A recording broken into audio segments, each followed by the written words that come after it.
I'm Julie Holland. And I'm Nick Spacek. We're the hosts of The Carnage Report, a horror news podcast, part of the Cinepunks Podcast Network. Every other Thursday, we bring you the latest news you can use on horror movies, casting, production, re-releases, trailers, and more. We also do a deep dive into a movie new to streaming or theaters, giving you our thoughts and opinions on whether you should check it out. Toss in recommendations for similar movies and a whole lot of commentary, and it's all the horror news you can use. The Carnage Report is on Twitter and Instagram at Report Carnage. Find us at cinepunks.com, that's CINEPUNX, or wherever you get your podcasts.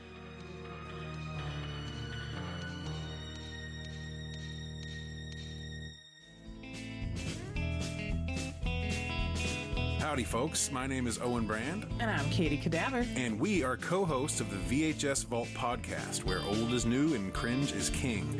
We are a podcast dedicated to bringing you old and obscure movies from deep in the vault. That's right. You can listen to us on Spotify, Amazon Music, and on Planet Rage Radio Thursdays at 8 p.m. Central on the Live 365 app. You can also follow us on Instagram, Facebook, and YouTube. And email us at vhsvaultpodcast@gmail.com.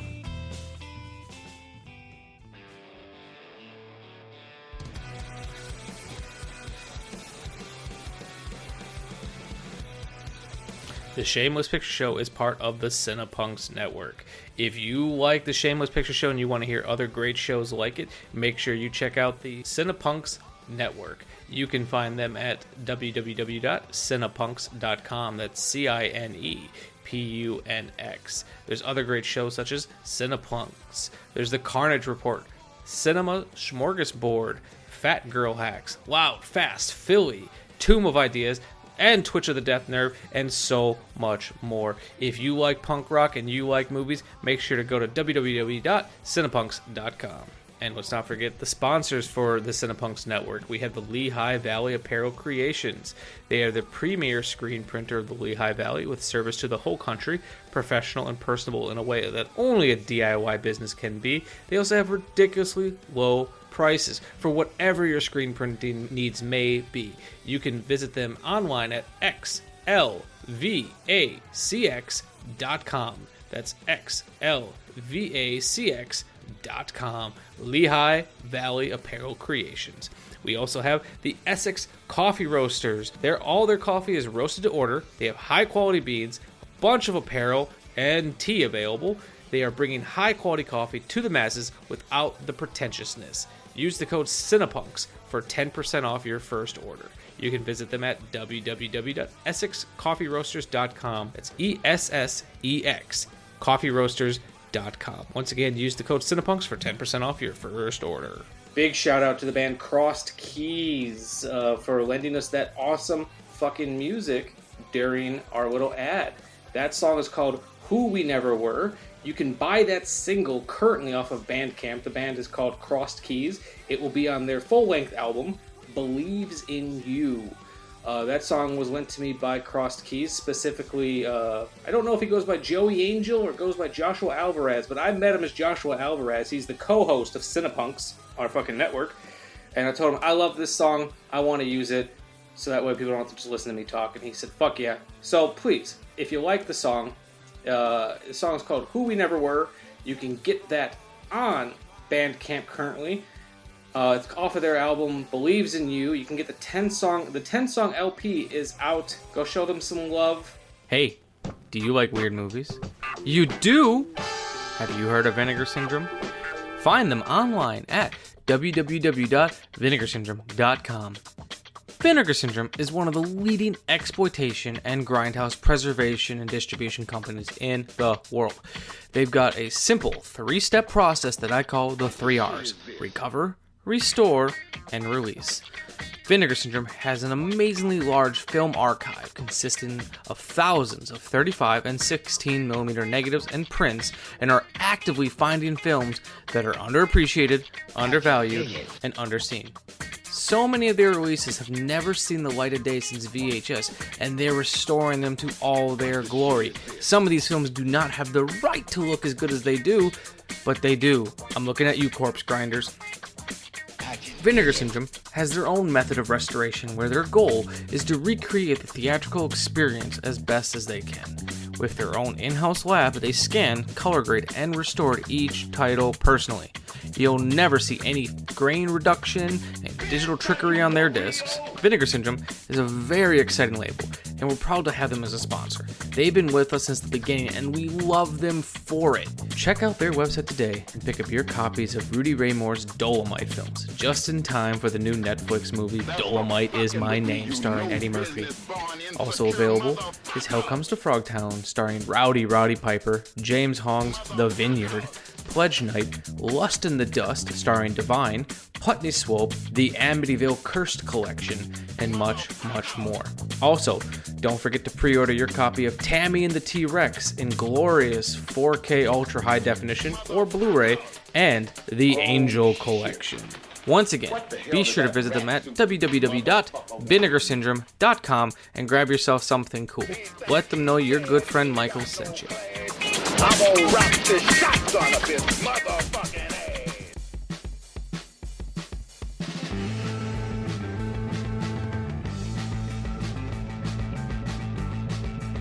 Warning! This movie podcast actually discusses movies. Be aware that it may discuss any of the following elements: endings, surprise twists, unexpected cameos, and all manner of spoilers. If this doesn't appeal to you, why listen to a movie podcast? Without further ado, please enjoy our feature presentation, The Shameless Picture Show. Hello and welcome to another episode of The Shameless Picture Show. I am Michael Viers, and on this episode of the show, it's time to take a ride on the nightmare merry-go-round, and the only person that could ever possibly join me is podcaster, film lover, and friend, Dr. Austin Proctor. Dr. Austin Proctor, PhD. No. Yes, I am very excited to be here for this episode of the show, and mainly because you haven't seen this, and I cannot wait to hear your thoughts and feelings on this movie. And everyone listening at home, Austin is not a doctor. Do not send him like pictures of ingrown toenails and shit. He does not want to see it. What do I do with this? Yeah, I don't know. Put some aloe on it? That might help, probably. Aloe? Like for birds? Like for sunburns? Exactly. Don't ask me for medical advice. You'll get the wrong answer, my friend. Oh, man. I feel like I talk to you almost every day, but still going to ask, how have you been? Oh, I've been doing pretty solid here. Just trying to ring in the new year, you know, get some priorities straightened out as I try to do every year, and watching a bunch of movies, you know, me and the wife. It's pretty much all we do now since we have a child who likes to sleep a lot. We just watch a lot of movies, you know, so we've been watching a shit ton of movies this year. That's me even without a child. So if that's what having a child is like, then I'm suited for that life. Yeah, it's pretty chill right now. You know, when she's sleeping, it's just like, all right, let's pop in a movie, and then when she's awake, we're like, all right, let's pop in a movie. Yeah. So yeah, it's been good. Life is definitely different with the kid, but you know, adjusting very well. Yeah, so. I get that. Yeah, I'm trying to get back into the podcasting mindset, because last year, you know, we had, you know, Nick had to leave the show for personal reasons, so I took over, and me and Nick did this great thing at the beginning of this season. We're like, we're gonna sit down and plan out every episode, and it's easy to do when you have someone else. But when you have to rope in a different guest every single episode, it's a lot more chaotic to do. So instead, what I've decided, I'm only going to do a handful at a time, like plan a handful of episodes. And every time I complete one, then I will, like, you know, add another to the roster. So, like, I have, like, the next 3, maybe 4 episodes planned. Yeah, that's the way to do it. Plan it out, like, month by month, man. That's definitely the way to do it. Yeah, especially because I only do about 2 episodes a month anyways. So, yeah. like... So realistically, like, oh, I've got 2 months of episodes planned, so that's nice. Yeah. That's a good way to do it. Doesn't overwhelm you, you know, when you have to do all of them. However, like, I'm coming back with a bag, so I'm doing this with you today. I have a meeting tomorrow with a potential client. Next week, I have an episode with one of the guys over at Severin Films. Nice. We're going to be talking about the Al Adamson movie Frankenstein versus Dracula. Oh, okay. And then I don't want to give any names just in case, but I might have a director on talk about her movie. But like because of that, it's like, oh man, so I have to watch Frankenstein versus Dracula. I have to watch the other director's movie, and then since I don't know anything about Al Adamson, I want to watch the documentary made about him all within the next week, and I still want to find time to watch the 3.5 hours of Flowers of the Killer movie. Oh yeah, good God, yeah, that's gonna be a busy week for sure. Like, I don't think I'm gonna get the Flowers this week, but I want to. And plus, on top of that, like I'm going to the movies on Tuesday. I've got D&D on Friday. What are you seeing on Tuesday? Hundreds of beavers. Hundreds of beavers. It is this described as a silent supernatural epic, a silent supernatural epic about beavers. Okay, let me know how that is. That sounds quite intriguing. I won't Hundreds of beavers. So I'm seeing that on Tuesday. Is it a documentary? No. Oh man, it's a narrative film in the style of old silent movies. Oh yeah. You did say silent movie. Oh, that sounds incredible. Okay, I have to. I'm hoping so. Put that on my radar for sure. So it's gonna be a busy week. On top of that, like I just got and like. You know how this is. You're a movie collector. You have plans of things. Oh, I need to watch this, and this for the show, or for whatever reason. And now that you've gotten into the world of reviewing movies, now that you kind of have to, or not, you've always been reviewing movies, but now that you're doing like physical media reviews for Arrow, you now have to slot those in as well as like special features and such. So like, granted, first world problems. You're right. Yeah, but sometimes you're like, I just really want to watch Evil Dead 2, and you can't always fit that shit in. Which is not a huge problem, but it's just I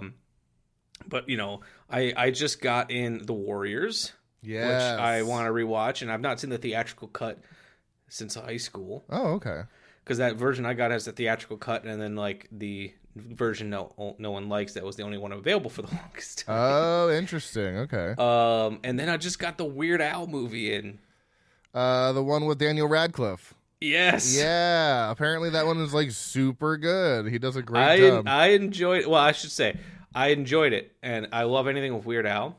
I didn't enjoy it a lot the first time, only because I watched it on Roku. Oh, okay. Which is not a problem, except that Roku has an ad like every 5 to 8 minutes. Oh man, at least Tubi is not that bad.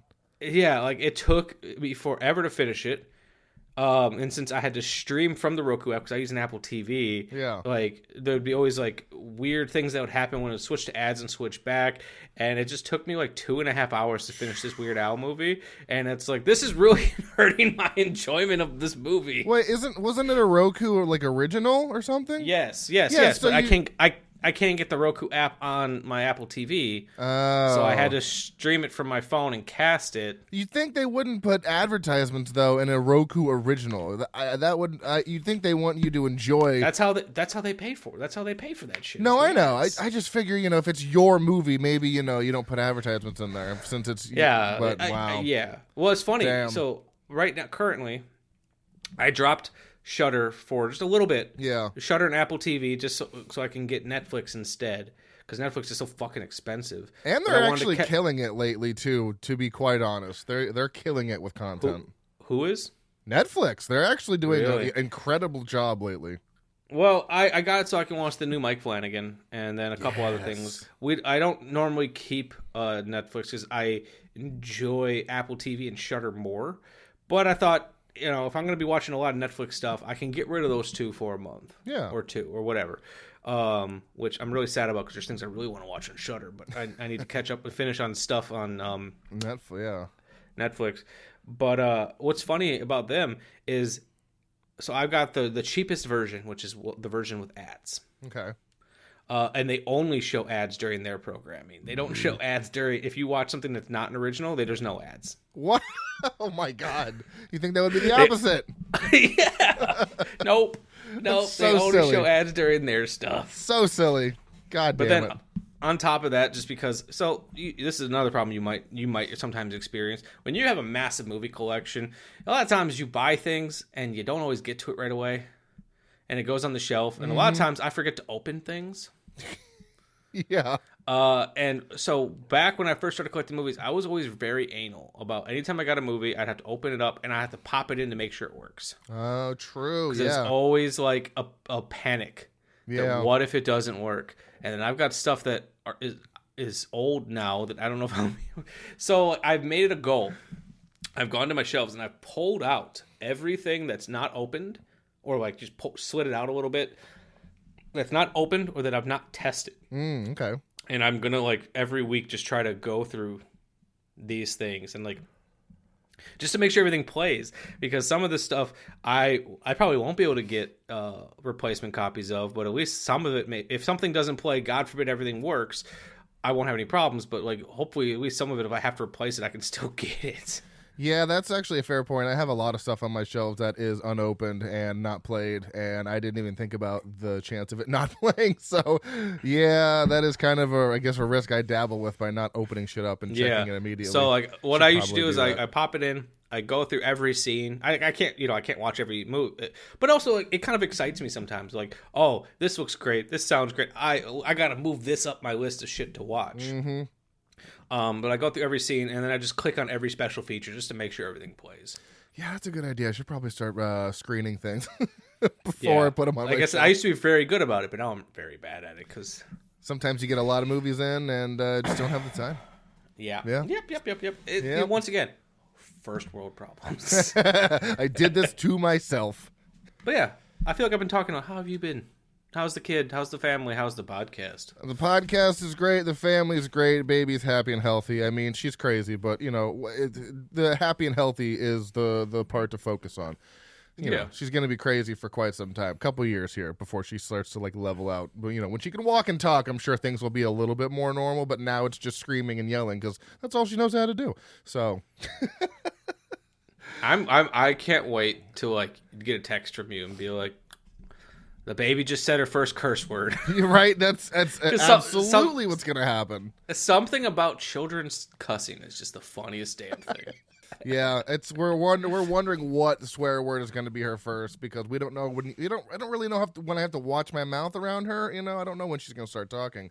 So we're betting it'll probably be shit or fuck. I was going to ask you what the worst thing you've said in front of the kid is. Right now there's no filter, but eventually there will have to be a filter at some point because I can't speak with the mouth that I have because that's just not good parenting. But yeah, your kid's going to go to school and be like, "What the fuck is this lunch?" What is this bullshit lunch mom packed for me? What is PB and jelly? What the fuck, man? What the fuck? I specifically asked for ham and turkey on rye. This is bullshit. With a little bit of mustard. Yeah, and not even yellow mustard, that fancy mustard, that brown mustard. I like the idea that your kid has like the taste of someone who frequents a delicatessen in New York City. New York City for no reason at all. It's a beautiful thing, yeah. Oh, yeah. So, but yeah, everything is pretty peachy over here. We've been doing an Arnold Schwarzenegger marathon. Ooh.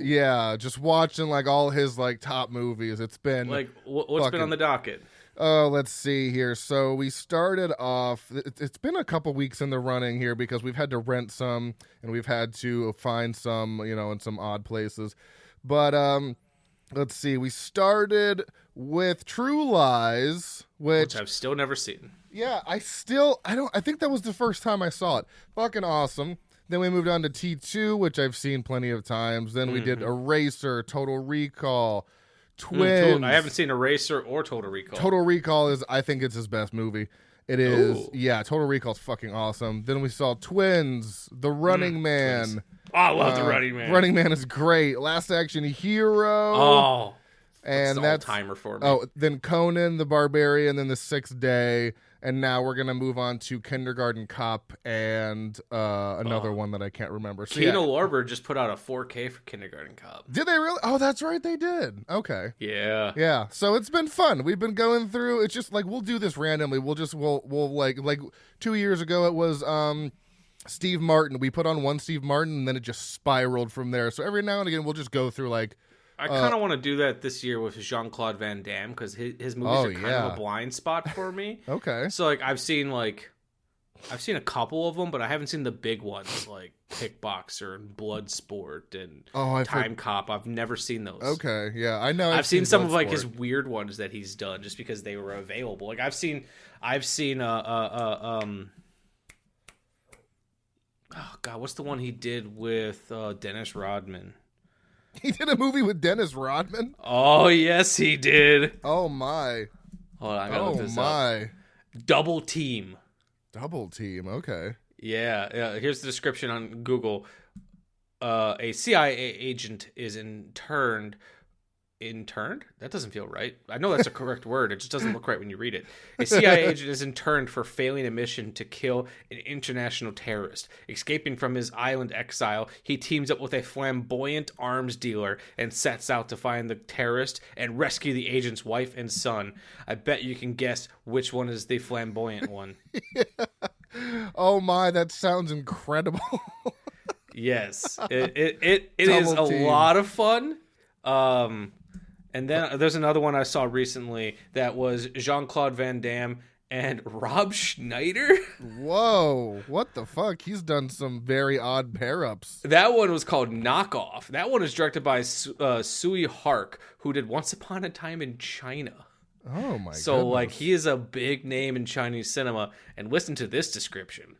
Fashion designer Marcus Ray, played by Jean-Claude Van Damme, has been selling knockoff jeans in Hong Kong, but he's about to get caught, and not just by his partner, Tommy, who's played by Rob Schneider, who's an undercover CIA agent. Marcus's boss, Karen, also CIA, is threatening to throw the book at him if he doesn't prove he's gone straight. But nothing is what it seems, and other forces are conspiring against the fashion designer, including KGB operatives and Russian double agents. Okay, now I have maybe he's the flamboyant one in the other movie, because we're talking about these knockoff, and it sounds like some bedazzled jeans going on. There is a scene at the beginning of this movie where Jean-Claude Van Damme, who is like a knockoff fashion guy, and Rob Schneider, they have to win a rickshaw race. Oh my god. This sounds... Okay, now I think we might have to do a Jean-Claude Van Damme. We might have to go through some of his movies. Oh, that's right. I know. He wasn't Last Action Hero. That's hilarious. Oh my god. And Paul Sorvino is in this one too. I'm sure he plays like a mob boss or something, as he normally does. Yeah, I'm sure. Oh my god. Well, actually, I think he plays like the head of the CIA or some shit. Okay, or that. Like, yeah, that's his range.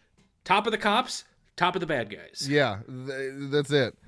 Oh my god, that's fucking great. All right, yeah, those are both on the list. I also need to do some Jackie Chan films because I got that Criterion Police Story collection. Ooh. And I've not watched them. So I don't know. That's been part of the fun of going through my movie collection, is sometimes just fun to sit down in front of it and be like, what trends do I want to go with? Anyways, you ready to talk about some killer clowns? Fuck yes, I am. Let's do this. All right. So on this episode of the Shameless Picture Show, we will be discussing, and if I misquote this, please correct me. We will be discussing Austin's all-time favorite movie.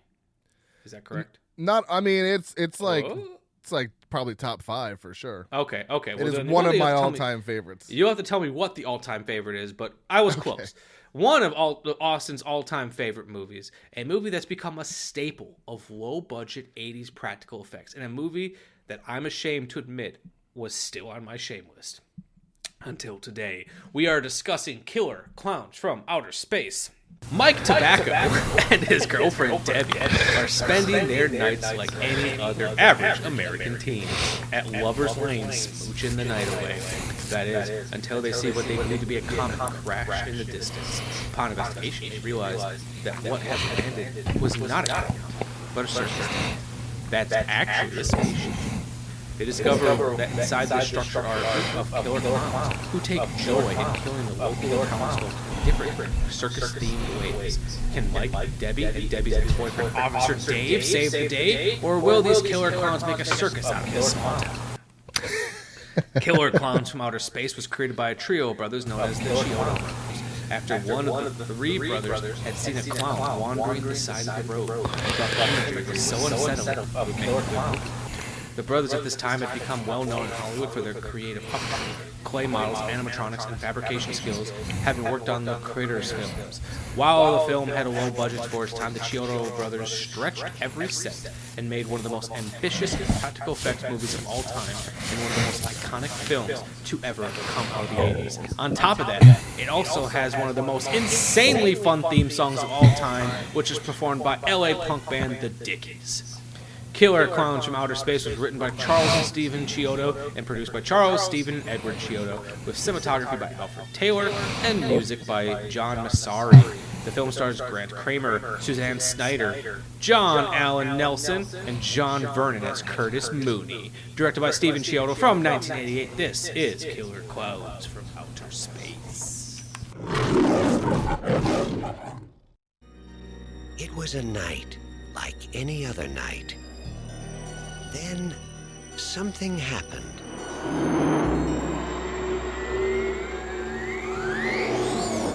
You see that? Something different. It's no shooting star. Why here? Why now? Why clowns?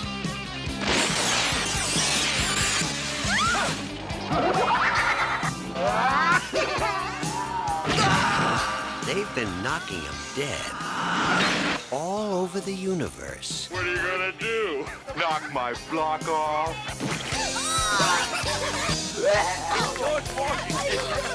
Soon they'll be doing it at a theater near you. Killer Clowns from Outer Space.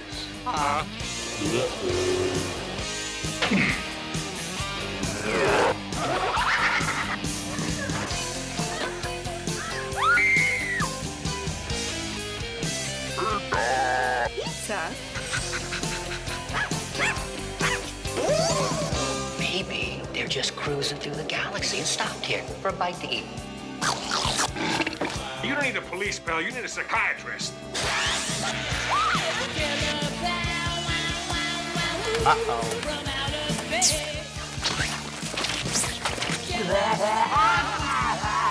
They want to play games? They're messing with the wrong guy. What are you in for? Killer Clowns from Outer Space. It's crazy. All right, Austin. So I've known, since I've met you, your absolute fondness for Killer Clowns from Outer Space. Hell, I'm looking at one of the masks right behind you right now. Yeah. that is Shorty.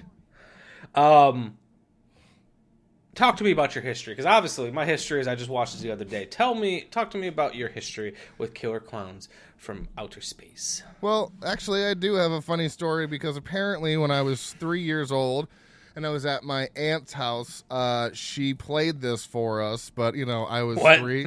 Yeah, I was 3. I don't fucking remember. And my mom got, super mad at my aunt for that because, my parents are, super religious and stuff like that, and they don't do horror movies. So I had apparently seen it then, and honestly, hadn't watched it until it was coming to HHN. I believe it was HHN 27 or 28. And Okay. Yeah, so I didn't watch it until I was almost, in my 30s. And I watched it and I was like, okay, this is cool. And I was like, I like this. And then I watched it again and I was like, okay, I really like this. And then by the third or fourth watch, I was like, okay, this is all-time favorite movie. I love this thing. So I haven't even been watching it for my whole life. It's just something that happened later in life, but I just fell in love with it because it's so cheesy and wacky and fun. So Yeah, it's definitely a wackadoo movie in the best possible way. Yeah. So that's my little history there with Killer Clowns. That's probably the first horror movie I technically ever laid eyes on when I was 3. Every time I've told one of my friends who is also a hardcore horror nerd that I haven't seen this movie, they always seem a little shocked. And I understand because this is a staple movie. I feel like people who, even if you haven't seen Killer Clowns so much, you're familiar with it. You don't forget a title like Killer Clowns from Outer Space. And then on top of that, being a big fan of punk music when I was younger, I had a lot of music from the Dickies, so I knew this theme song. Oh, did you really? Okay. Oh yeah, I knew this theme song very well. There was a period of time where I was listening to this song every day, and I'd not seen the fucking movie. And a part of that was so when I was really falling deeply into my love for horror, which was middle school through high school, college, those years. Mm-hmm. Streaming wasn't a thing. Right. And so there was a local video store that did not close until I was in college. Actually, I could tell you exactly when it closed. Give me 1 second. 2010. Okay. About So 14 years. Yeah. Because the only reason I know that is because it was a pretty short notice. New releases come out on Tuesday. They announced it the Thursday after. They wouldn't have ordered new releases if they thought they were going to be closing. Right. And I know and the reason I could tell you what date is because I went in there and bought the brand new fucking Blu-ray for Scott Pilgrim versus the World for like half off because they were selling it because they were going out of business. Nice. Okay. So that's the only reason I know when it came out or when they closed is because of that. So like if there was a movie I wanted to see, like I knew of Killer Clowns from Outer Space. But it was a twofold thing. One, when I was first getting into horror, some of the kitschier, more like goofy horror films did not catch my interest. And in my mind, I told myself that this was a non-serious horror film. And while there's some truth to that, it was done with a lot more love, consideration, and there's some legitimately frightening scenes in this movie.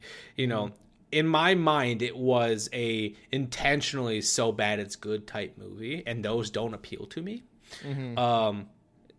Because I didn't know the history of it, so I didn't know how fucking serious the Chiodo Brothers were while making this film. So there was that part of it. So it was kind of like why I didn't want to see an Invasion of the Killer Tomatoes for so long. It's like it just doesn't sound like my type of thing. Only reason I saw Invasion of the Killer Tomatoes is because I had an English teacher who showed it in class. I don't know why. Okay, yeah. That's odd, but hey. Mr. Ludke, if you're listening to this, why the fuck did you show Killer Tomatoes from Mars? Whatever the fuck the name of that movie is. I just said it. What does this have to do with English? Yeah, I'm confused. So, Mr. Ludke, if you're listening, I doubt you are. Hit me up. Tell me what happened there. But then, if there's a movie you'd heard about, and you can't find it at your local video store, might as well just doesn't exist. Yeah, I mean, Amazon wasn't around, eBay it was. It's just like I didn't have the money to buy movies like that. True. I mean, also that. Yeah, when you're that age, yeah. Yeah, and I honestly never thought to use the library. To this day, I sometimes forget I can get shit from the library. That's true. Yeah.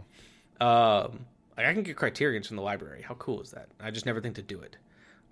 So like if it wasn't readily available and it wasn't coming on TV somewhere, a lot of times you just missed stuff. Or if I couldn't find it at my local Target, and I think I could find it at my local. Did you guys have Suncoast Video? No, we had Blockbuster and Hollywood Video. Well, Suncoast Video was like a place to buy movies. Yeah. Oh, okay. No, we didn't really have. Like it wasn't a rental place, but the entire store was just filled with DVDs and a couple Blu-rays. It was at the mall. It was kind of like a Sam Goody. I don't know if you guys had that. We had Sam Goody, yeah. Oh, yeah. Yeah, it was kind of like so Sam Goody was for records. This was for movies. So it's same concept. Gosh, all right. And I think there was a copy of Killer Clowns from Outer Space there, but like even their used prices were like $30 for a DVD. Oh, shit. So I was like, I don't want to see it that bad.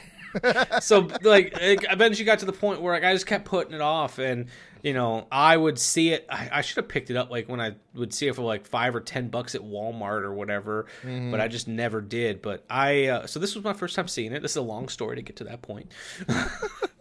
And I kind of feel like, so I should specify, I did like the movie, but I feel like the way you did the first time you saw it, where it's like, I like this. I don't know if I love it yet, but I can see myself growing to love it. Does that make sense? It makes perfect sense, because that's exactly what happened to me. I thought it was a good, fun time the first time I watched it, but I was like, it's not that great. But then over time, like every time I watched it, I was like, my rating just kept going up like a half star. I was like, I really like this. So you grow a fondness for the movie over time. At least, I mean, most people do, I would say, because most of my friends love the movie too, and they kind of grew that fondness for it just over the years, because it is just something to turn your brain off and watch.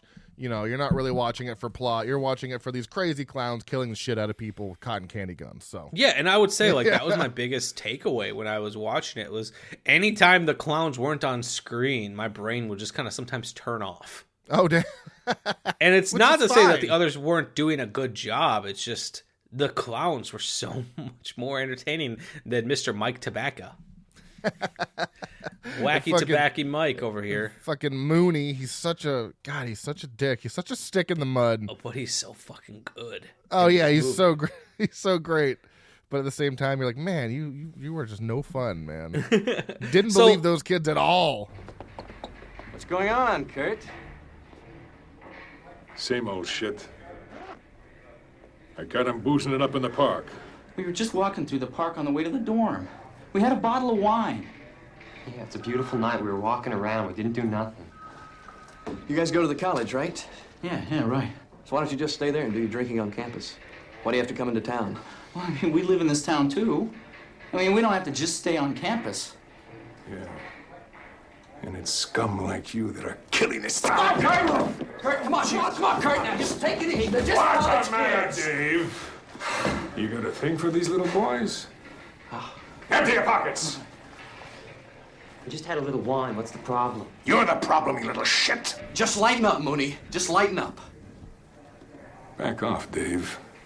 Open container, public intoxication, littering, disturbing the peace, resisting arrest. These kids are history. Unless you want to rewrite the laws, Mr. Police Academy. Oh, look, you got this problem with my training. I don't care. But when you bring someone into the station, I don't want to see you beating them up. Now, if you're going to book them, do it according to procedure. Or I swear, Kurt, you and that badge of yours will be history. I'll tell you what's going to be history, Dave. These kids. Now get in there. Get in there! Back when you first watched it. Yeah.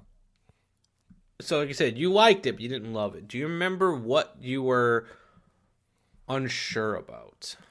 I think I was just unsure of, because it's got like a 3.5, I think. And, you know, back when I was doing Letterboxd and back when I started it, you know, I didn't really know, I knew it was out of 5. And I was like, okay, you know, yeah, it's got a 3.3, but it's got some pretty high 5s for having a 3.3. So I was like, I just don't understand how it's that good. Because yeah, it's just, I like the clowns, but I think I was kind of like you. I was like, you know, if they're not on screen, I was like, all right, there's not really much happening in the way of plot. They're just trying to, you know, get the cops to actually believe them. But over the years, I don't know. It's just something about it. There's just this charm to it. The practical effects are just so damn good. Yeah, they are. And this movie only had like $1 million budget, like maybe $1.2 million, like $1 million or $2 million, and it's just crazy how good I mean, it definitely looks like someone in a clown suit, but the faces are so animated and they're so just like realistic looking that you're just like, all right, I really enjoy this. And then the score, I didn't appreciate the score the first couple times. Like I liked the intro theme music, but like the actual score itself fucking slaps throughout the entire movie. It is so good. Definitely, like it's got a charm to it, and apparently, John Massari, who scored it, he didn't necessarily love what he did the first time around. Like he didn't dislike the music. It's just he was limited in terms of like technology. I think he pretty much just did it with just him and a synth. Yeah, sounds you know, he didn't have a lot. He didn't have a lot to work with. And apparently he has gone back and he has rescored the movie with like a full fucking orchestra. Oh. Like I don't like, or he has done like a live like scoring of the movie with an orchestra, and I would love to see that or hear that. Would be incredible. Yes, that would be incredible.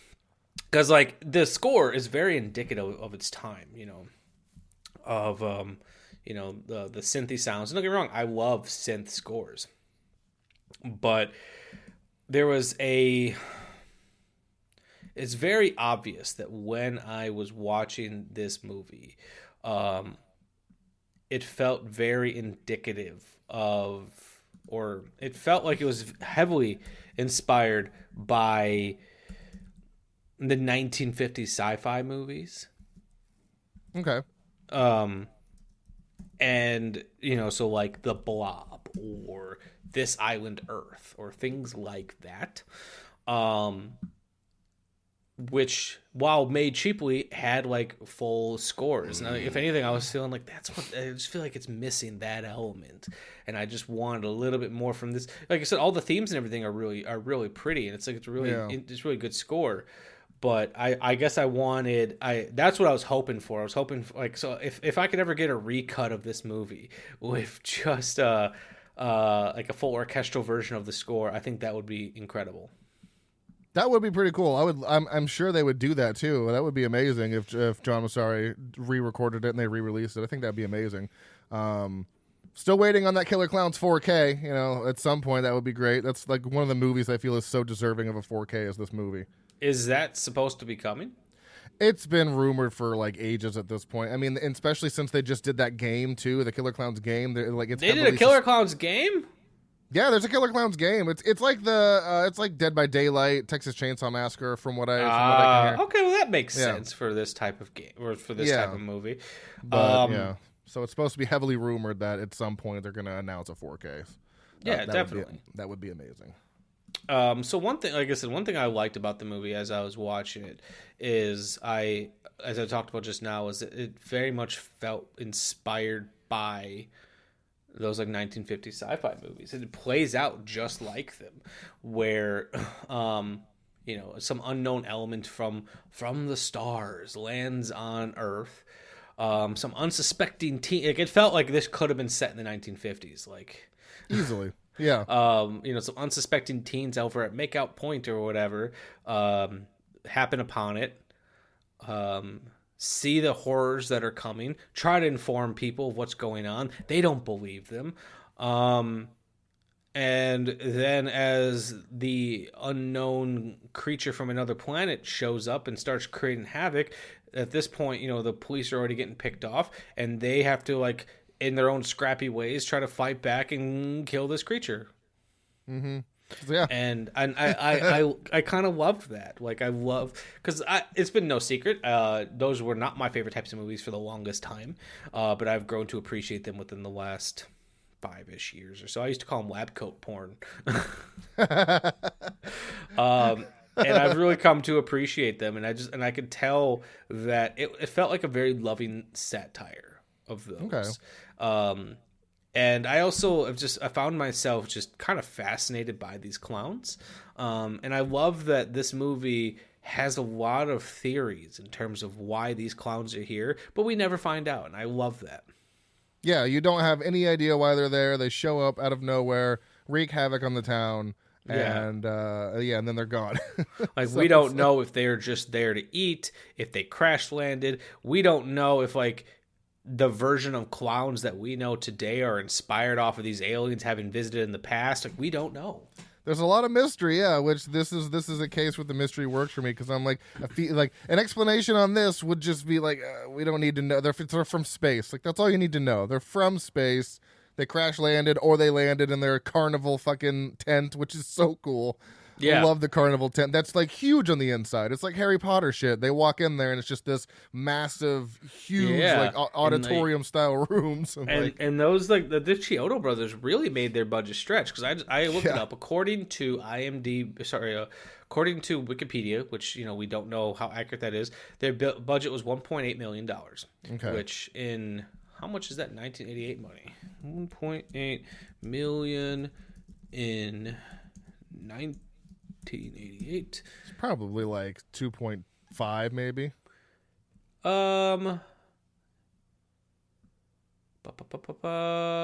Yeah, about wow, actually you're pretty close. About 2.5. Nice. Yeah, actually that was pretty fucking close.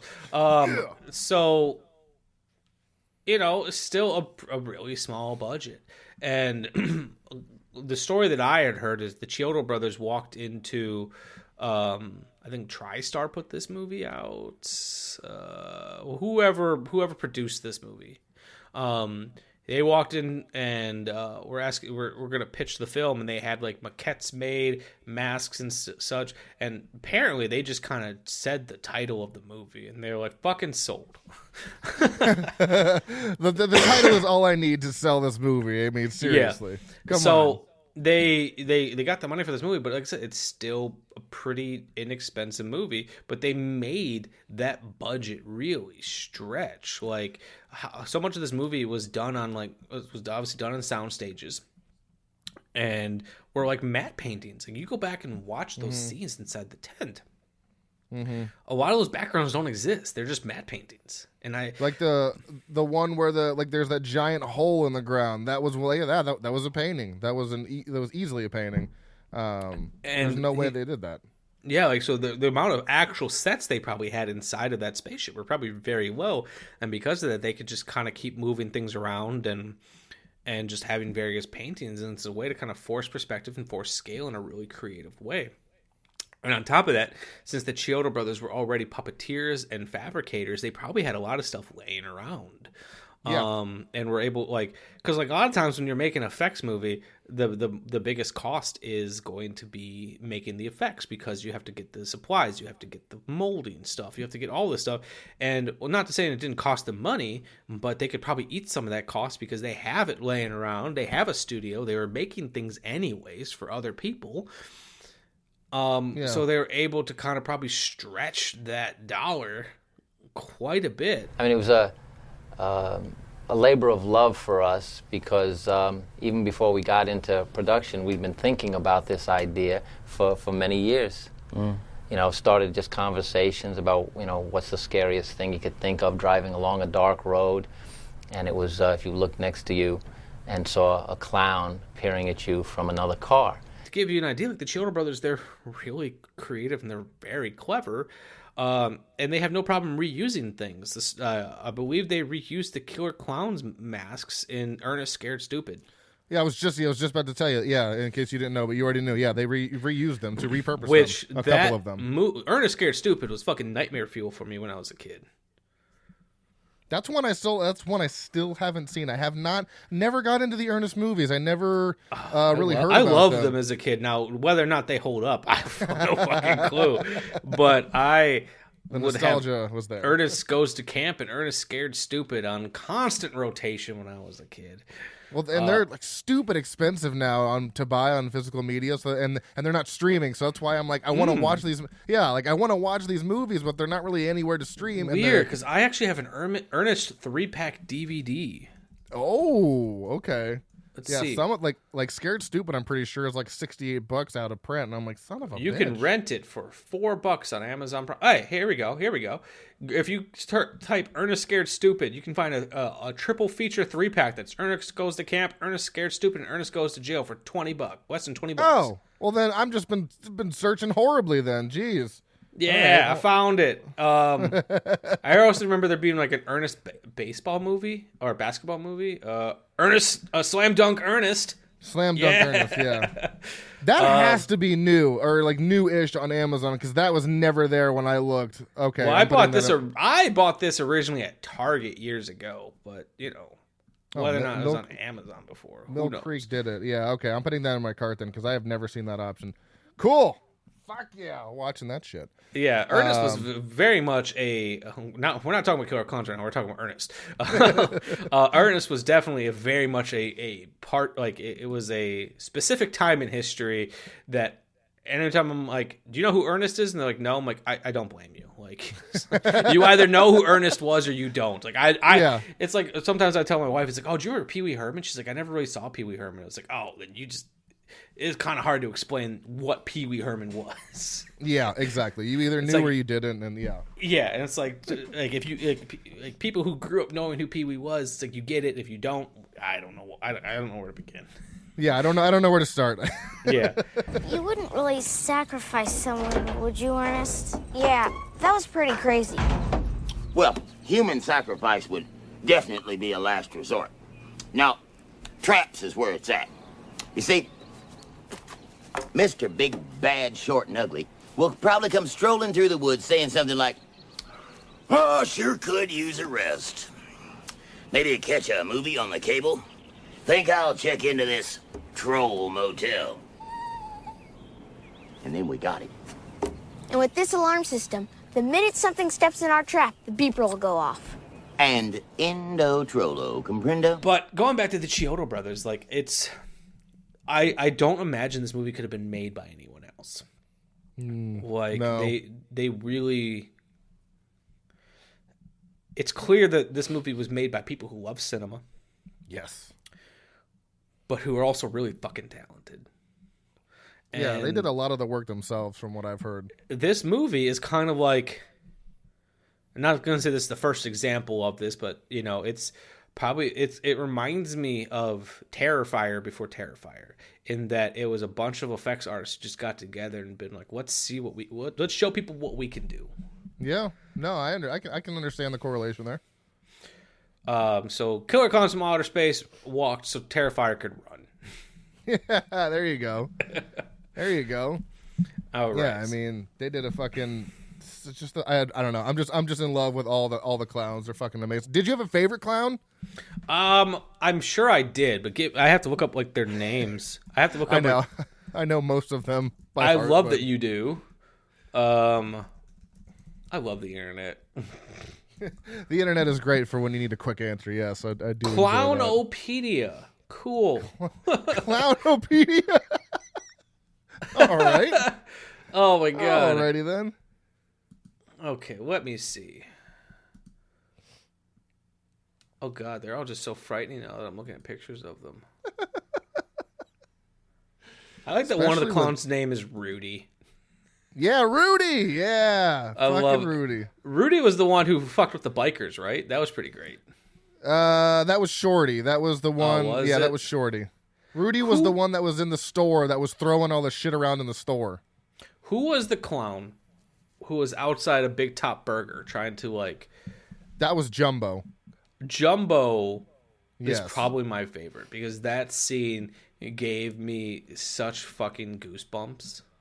When he was trying to lure the girl outside? Yes, it was like... Because like up until this point, like the movie had been silly and been fun, but they were really smart by the way that they showed the clowns. Like the first time that the farmer was walking around the tent and he's like, how do we get inside this circus? And you just saw like the silhouette of the clown. I was like, oh, that's actually really creepy. I'll be greased and fried. I love anytime there's a redneck farmer in a movie. I don't know why. It just amuses it's the hell so out great. of me. But so like but like that scene where he's just like standing outside and just like doing that finger thing, like come here. Come here. And then like he's just looking really fucking creepy and you see the hammer behind him. It's like, oh, he's gonna fucking kill this little kid. I would literally want to know, was he planning to just bash her brains in front of God and everyone? Like, yes, because they're not afraid of no human. It's just, was he gonna cotton candy her? Was he just gonna like knock her block off? Like, what the fuck I was he imagine about to do? he was gonna like pull the hammer out, bonk her so hard on the head that her head will recede into her body. And like then she was whack-a-mole. like, oh! Yeah. Oh man, yeah. I'm like, God, yeah, because that's one of the most genuinely terrifying scenes in the movie. That scene, and when Jumbo uses Mooney as like a puppet. Oh my god, the marionette scene. Yeah, horrifying. Apparently, the story goes that so John Vernon, we'll talk about him in a second. But so John Vernon, who plays Mooney in the Chiodo Brothers originally had wanted him to do like a high pitched, like creepy, like puppet voice or whatever, and he goes, "No, I don't think that's a good idea." He's like, "Trust me on this," and he did the scene the way he did it, and it just made it so much more creepy. Yeah, I don't think a high pitched voice would have worked in that instance. How he did it was perfect. Yeah, exactly. Especially because I can't imagine John Vernon doing that fucking voice. Yeah, that doesn't sound like something in his wheelhouse, honestly. No, and it's funny. I also recognize. I was like, why do I recognize this voice? Why do I recognize his voice? He played Rupert Thorne in the Batman animated series. Oh wow, okay. So it's like I recognize him from that. Apparently, he did a lot of voice acting work, which I love. But John Vernon in this movie is so fucking good at playing that role. And at first, he kind of comes off as just like I don't fucking want to be here. I'm doing this for the paycheck type of performance. But he brings so much... I'm trying to think of the right word. I don't want to say class because that's the wrong word. But like he brings an air of respectability to this film. Because like nothing against any of the actors or people involved in this film, but it's kind of made up of relatively no-name actors.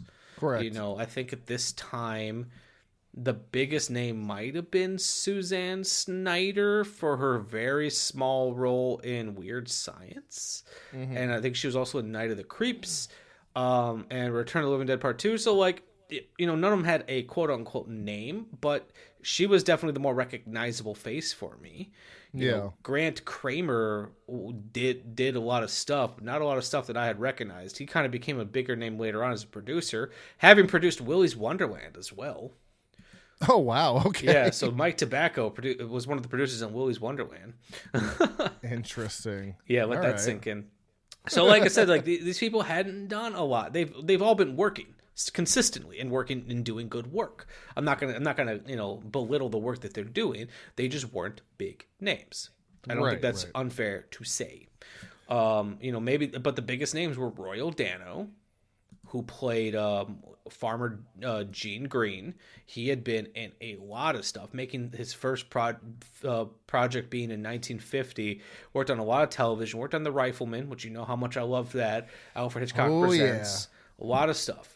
But then John Vernon, like I said, he had been a big name from Animal House. He had been in Dirty Harry. He had been in The Outlaw Josie Wales. He had been in Point Blank. He had been in the Alfred Hitchcock movie Topaz. Well, eventually, also was in Ernest Goes to Camp. But oh shit, yeah! Look at the connection there. I love it. But like he brings this air of respectability to this role, to this movie, and I love that the Chiodo Brothers trusted him enough for him to be like, "Hey, I know what you're trying to do with this scene. Let me try something." And it's one of the most unsettling scenes for a couple of reasons. One, his performance is just fucking great. Two, John Vernon does not come across as the type of actor who would be like, if they were like, let's make your cheeks rosy and have you sit on a clown's lap and pretend to be a marionette. He seems like one of those old school actors who'd be like, over my fucking dead body. Yeah, but he did it. I don't think so. Yeah, he did it. But he did it, and he did it really fucking well. And it's one of the most unsettling scenes in the movie.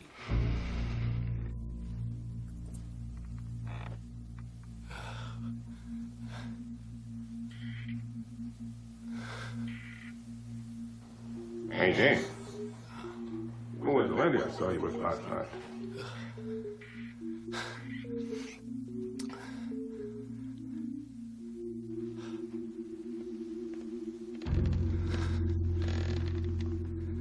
Don't worry, Dave. All we want to do is kill you.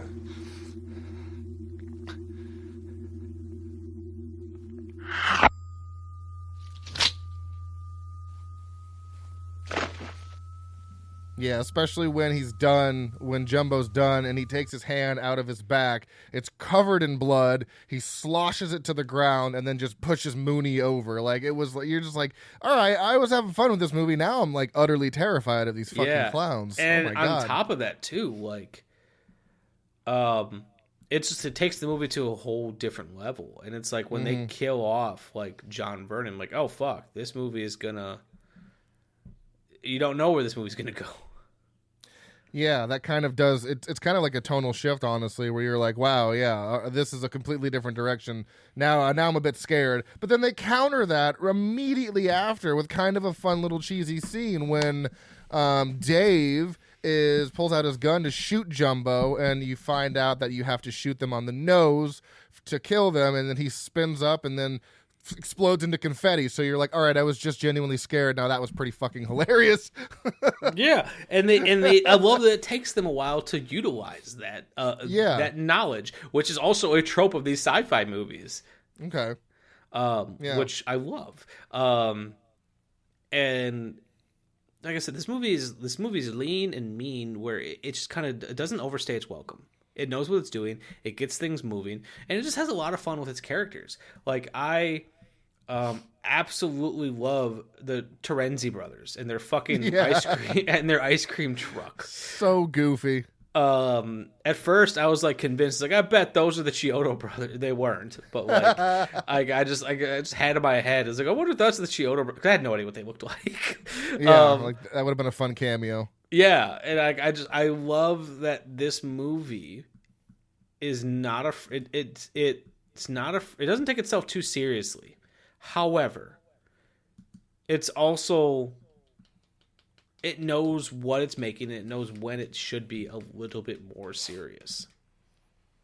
Yeah, I think it's pretty self-aware. Like, obviously, when you have a bunch of clowns and these huge faces, and you know it's going to be some sort of cheese, but they also do take it serious enough to where I don't know. It's quite interesting because, like, I definitely feel like they know what they were doing. They weren't. It's not a movie that they made that became campy over the years. It's something that was done intentionally to be cheesy, but also at the same time they had some very serious moments. Yeah, and sometimes it's hard. It's hard when you make a movie that's supposed to be intentionally cheesy, because sometimes people go way too overboard with it. And remember that trend for a while, like after the Grindhouse movies came out, and everyone was trying to make faux Grindhouse movies where they just lacked a fundamental understanding of what these movies are. Yeah. They're like, oh, we're making it bad intentionally. Well, here's the thing: no one ever tried to make it bad. Right. They always tried to make it good, and from various means, they weren't able to get there. And that's what makes the Chiodo Brothers film far more interesting. They're not trying to make it bad. They're trying to make it as good as possible, while also having fun with it. And then you have everyone in the movie pretty much playing it straight, you know, and like there's not really anybody that leans into the cheesiness. I mean, besides maybe, you know, the farmer, he's kind of funny and cheesy, but you know, Mike Tobacco's playing it straight. Yeah. Debbie's is playing it straight. Like everyone's playing their character pretty fucking straightforward. So that really adds into the this movie's believable enough to me, but also has its fun. Yeah, it's exactly it. It's like, you know, it's not a trauma movie. Everyone is cranked up to 11. Like I said, they're all embodying these characters and trying to react as legitimately as possible to the ridiculous situations that are happening. Mm-hmm. And that's not a slight against trauma. Trauma does its own thing. And I love trauma. Trauma's its own thing. I love trauma. I worked with trauma. I'm 2 degrees up from Kevin Bacon because of trauma. But it's you know, I feel like other filmmakers would have made this a trauma movie, and that's not a bad thing. That still would have been great for a very different reason. But I do love that they take themselves seriously. I do love that we got some legitimately creepy scenes, and like that shadow puppet scene was also pretty fucking creepy, really creative. Yeah, and creative use. Yeah, I don't know. I guess I really like this movie. I feel like upon rewatch, my rating for it's going to go up and up. Right now, I think I'm sitting at about a 3.5, maybe a 4. I'm teetering. I haven't actually put my rating in yet because I wanted to. Sometimes after talking to people, your rating changes a little bit. Oh, that happens all the time. For sure. That's why I typically, if I'm rating something and I talk about it, then I'll change my rating. I've done that before. But speaking of that little shadow puppet scene, so that clown is my favorite. His name is Slim. I have a tattoo of him on my leg. He's my favorite. Is this the one? Is this the tattoo that covered up your James Bond tattoo? No, well, I mean, yes. It's like, so I did a whole sleeve on my leg. This is on the back side of my leg. But would a sleeve on your leg be called a sock or a pant? a high sock, yeah, a knee high sock. So my knee high sock. So yeah, I've got him on my leg, but he's I don't know, I just love him as the clown. He's the clown that has the side hair, and he's got like these 3 little like things on top of his head. He's the really tall one in the pink outfit. Yeah. But he's part of one of my favorite scenes in the whole movie, besides the stuff that he's already in that I love. But he's in a scene. So there's a scene where there's a guy driving down a country road. It's dark, and Slim pulls up next to him on this like invisible car, right? And he's driving next to him, and he's like kind of hitting the car, and eventually he runs his car off the road. I think this scene is hilarious because he didn't get his cotton candy gun. He didn't try to take this guy back to the ship. He just ran this guy off the road and killed the shit out of him for no reason. No other clown does that. They all are getting the cotton candy guns and bringing the people back to the ship, except for this guy. He's just vindictive. Yeah, and then he gets out of the off his little bike or whatever and just like, and then starts laughing. And you're like, that was so fucked up. But I thought it was hilarious because there's no other scene like that in the movie. They're usually just taking people back to their ship, which the cotton candy effects are so much fun. Yeah. With the gun, I love those effects. They're just so much fun. I love all the props. I love the way everything looks. I also love that the clowns don't talk. Mm-hmm. Like, we never get like the praise the killer speech or any of that shit where like, we are come to this planet for such and such. It's like, no, they just came here to fuck shit up and probably leave. There is a small bit of dialogue that a couple of them have if you turn your subtitles on, but their voices are so distorted that you really can't make it out. So they don't have scenes where they're perfectly speaking, or even full sentences. It's like a couple of words, and that's about it. Like one of them says "uh-oh" at one point. Yeah. Like they react. They're emoting. Exactly, yeah. They're not here to be like, say the cheesy stuff, which is cool. And I love how they almost all have two different faces, too. They have their regular face, and then when they go to laugh, they have all those giant, jagged teeth, and their faces look a little bit more animated. Well, I don't know if you noticed that. Yes, I did, and I think it's because they had two faces for everything. Right. Because they had the mask, which does not move at all. Correct. And then for close-ups, they had an animatronic version where they can get all those expressions.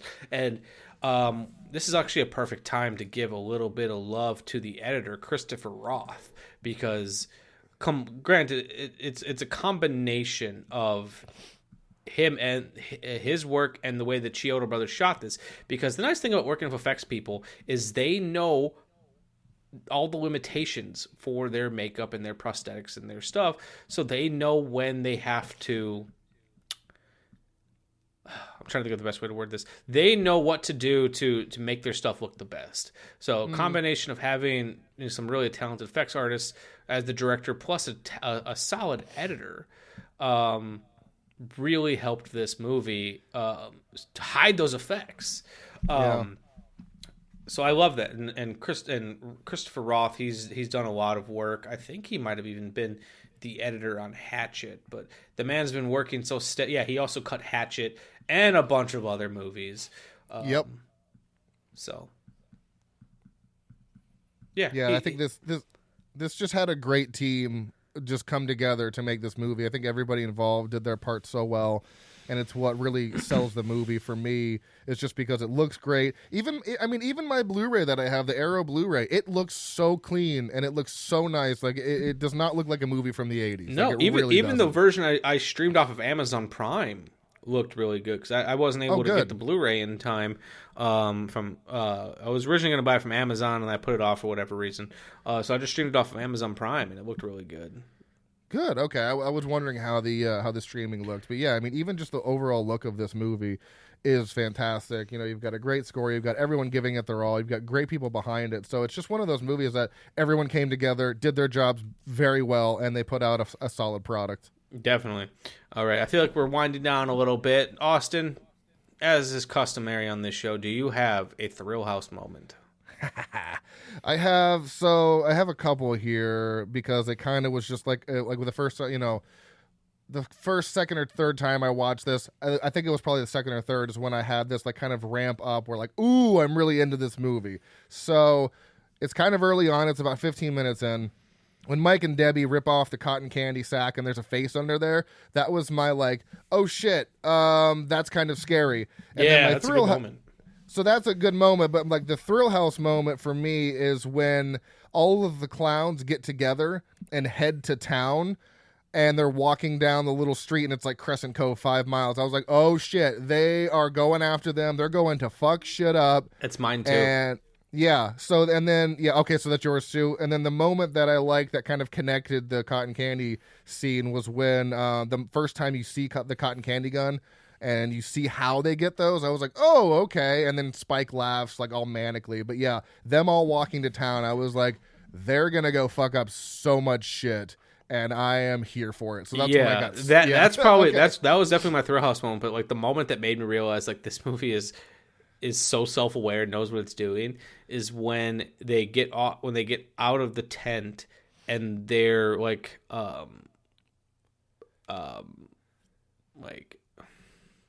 they're chasing Mike when they're chasing Mike with I'm just trying to think of the right word. Their watchdog is a fucking balloon dog.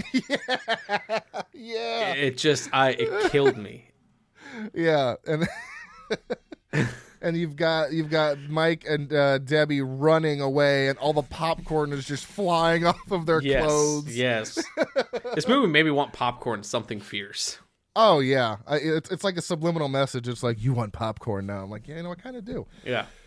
So we have the same Thrill House moment. Like this movie just kind of like gets going right away, and like I said, then even just as you're building up to like when you first see the clowns, like you're just treated by these beautiful matte paintings and like that comet effect, and a loving tribute to 1950s sci-fi with a killer clowns from outer space bent. I'm going to have to check out some of those movies and kind of see what because I mean, I've seen a couple here and there, but I really haven't seen a lot. So I'll have to check some out and see if I can understand what you mean by how the film is laid out. You know what I mean? Mm-hmm. Like, and see if I can see the correlation to Killer Clowns. Yeah. That was, unless you got anything else you want to say about Killer Clowns from Outer Space. The only thing I really there's a couple things I could say, but the number one thing I want to say is I want to know what the fuck happened to Pooh Bear, because they just kidnapped that poor dog. They don't show him like being killed or anything. Like, what happened to Pooh Bear? He did not do anything wrong. I'm like, did they wrap him up in cotton candy? And then my brain was like, would he have a different taste since he was a dog? That's where my mind went. I don't know why. I love that Farmer Green named his dog Pooh Bear. Yeah, Pooh Bear. I was like, oh, why'd she have to kidnap Pooh Bear? I know Amanda was working on some like website building stuff, and she turned to her, like, is the dog's name Pooh Bear? And she's like, I was like, yeah. And she's like, awesome. Yeah, that's an awesome name, and he was such a sweet little dog. So my heart goes out to that dog, because they didn't at least show it on screen, which I was thankful for. But I'm like, what happened to Pooh Bear, man? Maybe because I know the Chiodo Brothers want to do a sequel. Maybe we'll find out what happened to Pooh Bear. He's just their mascot in the tent. He's just walking around. Yeah, that would be fine with me. He's like Cosmo the space dog. Yeah. As long as he's okay, that's all that matters. Exactly. All right, Austin. So tell everyone where they can find you. Tell them about your amazing podcast and what you've got on the horizon, if you can talk about it, because I know you should keep that stuff secret. No, I don't mind at all. You can find us on Facebook, Instagram, TikTok, and Slasher app at Frightmares Podcast. We're streaming where all podcasts are, all major platforms, Apple Podcasts, Google, whatever, everywhere. This will come out in February, right? Yeah, probably within the next week or so. Perfect. So this month over at Frightmares, we're doing Creature Feature February. We did Doom for the first week of February, and we are doing the Dwayne The Rock Johnson movie Doom? Yes. Okay. Oh yeah, we're doing Doom the first week, and then Cloverfield on week 2. And if you want to know what we're doing for the rest of the month, you'll have to come listen to me on Frightmares. Yes, and Cloverfield's a great fucking movie. Yes, I'm very excited to finally be doing that one. It's one of my all-time favorite found footage movies. I fell in love with it like last year. I got a review copy from Paramount, and oh, nice! It's the first time I'd seen it since it came out. And whoa, okay. That new disc sounds incredible. Was it the steelbook that they put out? Yes. Yes, that steelbook looks beautiful. It is So my receiver converts things that aren't in Atmos. It tries to do like an Atmos mix. It's not as good as actually listening to it in Atmos. But there was effects in that movie that I swore that movie was in Atmos. Wow. Yeah. That's incredible. Hell yeah. Yeah, that's a good one. So I'm excited to be reviewing Cloverfield. All right. And by this point, everyone listening to this show should know where to find me. Shameless Picture Show pretty much on every platform. Viers 10-2008 on Letterboxd. Check out Austin's show. I'm a frequent guest on there. Surprisingly, we don't have anything planned yet for this year, but I know I'll be coming on that show soon. Yeah, thanks for listening, guys. I forgot to mention at the beginning of the show, this is season 8, episode 1 of 8, baby. This is episode 1 of season 8. I've been doing this show for 8 fucking years, man. Hell yeah, dude. I love it. And we got some good stuff planned for you. Nick's going to come back for an episode this season. We're going to do Blade Runner. So that should be fun. Which version are you going to watch? Because there's like 9 I have versions. to figure that out. I'm thinking theatrical. Okay. I feel like I need to watch the original version. My general rule is either watch the theatrical cut or I watch whatever the director's preferred cut is. Like when we did Apocalypse Now, we watched the Redux cut because Coppola said that's his preferred cut of the film. Okay, good. That's a good plan. Perfect plan. We'll see, but we'll see. So I'm probably gonna have to buy it for that reason, just so I have the choice. I'm gonna have said some of the guests I have planned. I'm going to have my friend Drew Britton on again. He's the guy I did Mikey and Nikki with. Josephine will probably be on again this season. I have a friend of mine, and she also produced one of my films, Susan Kearns. She just wrote a book on the filmmaker Susan Seidelman, so we're going to talk about one of her films. It should be a good season. Excellent, yeah. I'm looking forward to it. Well, I appreciate that, bud. And I once again, everyone, thank you for listening. I've not done my sign-off in a while. I feel like I should. Oh, you have to. It's the greatest. Okay. Well, thank you guys for listening. You can catch us here next time. Shame Time, Shame Place, Shameless Picture Show. I love that so much. The Shameless Picture Show is recorded in Milwaukee, Wisconsin and Easton, Maryland, and is hosted and produced by Nick Richards and Michael Viers. Today's episode was edited by Michael Viers. Our opening theme music was written especially for us by The Directionals, with narration by Zach McClain. The end credit music you're enjoying at the moment was generously provided by my friends in the band 10 Speed. The Shameless graphic design is masterfully done by Amanda Viers. An extra special thank you to all of our Patreon supporters and to our generous sponsors. We are on Spotify, Stitcher Radio, iTunes, Google Play, and Libsyn. You can find links for all these amazing people in the description below.